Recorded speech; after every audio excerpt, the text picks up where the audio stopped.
Hello बच्चों लोग, आप लोग कैसे हो। तो मैं फिर से आ गई हूँ आप लोगों के लिए एक और मज़ेदार कहानी लेकर के। तो आज की कहानी का नाम है कंजूस और उसका सोना। तो आप लोग कौन कौन मेरे इस चैनल पे न्यू हो, जल्दी से लाइक शेयर एंड सब्सक्राइब कर दीजिए ताकि मेरे सारे नोटिफिकेशंस आपको मिलते रहेंगे। तो लेट्स गेट स्टार्टेड।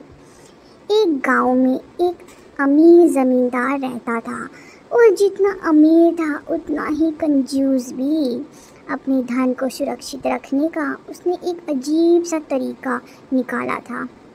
वह धन से सोना खरीदता और फिर उस सोने को गलाकर उसके गोले बनाकर अपने खेत में एक पेड़ के नीचे गड्ढा खोद कर डाल देता था।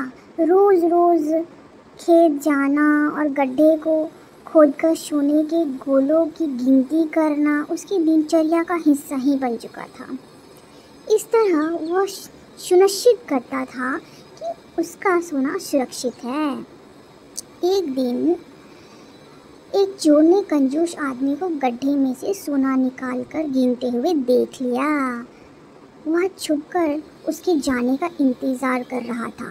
फिर क्या था, जैसे ही कंजूस गया वहाँ से, चोर वह गड्ढे के पास पहुँचा और उसका सारा सोना निकालकर भाग गया। अगले दिन जब कंजूस आदमी खेत में गड्ढे के पास पहुँचा तो सारा सोना गायब पाकर रोने पिटने लगा। उसके रोने की आवाज़ सुनकर राह में जाने वाले लोगों के कान में पड़ी तो वह रुक गए। उसने कंजूस आदमी से रोने का कारण पूछा तो कंजूस आदमी बोला, मैं लुट गया, बर्बाद हो गया, कोई मेरा सोना लेकर भाग गया है, अब मैं क्या करूँगा। हाँ हाँ हाँ। राहगीर ने पूछा, सोना किसने चुराया, कब चुराया। राहगीर आश्चर्य में पड़ गए। पता नहीं, चोर कब इस गड्ढे को खोदा और सारा सोना लेकर 9-2-11 हो गया। मैं जब यहाँ पहुँचा तो सारा सोना गायब था।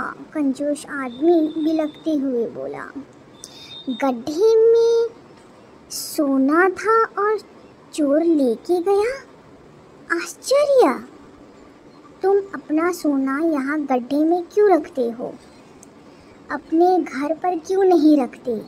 वहाँ ज़रूरत पड़ने पर तुम उसका आसानी से उपयोग कर सकते हो। राहगीर ने बोला, मैं अपने सोने को कभी हाथ नहीं लगाता, मैं उसे सहेज कर रखता हूँ और हमेशा रखता हूँ। यदि वो चोर उसे चुरा कर नहीं ले जाता। कंजूस आदमी बोला। यह बात सुनकर राहगीर ने ज़मीन से कुछ कंकड़ उठाए और उसे उस गड्ढे में डालकर बोला, यदि ऐसी बात है तो इन कंकड़ों को गड्ढे में डालकर गड्ढे को मिट्टी से ढक दो और कल्पना करो कि यही तुम्हारा सोना है, क्योंकि इसमें और तुम्हारे सोने में कोई अंतर नहीं है। ये भी किसी काम का नहीं और तुम्हारा सोना भी किसी काम का नहीं था।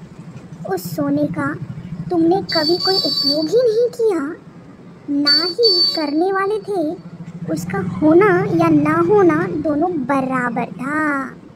तो बच्चों लोग, आप लोग ने इस कहानी से क्या सीखा।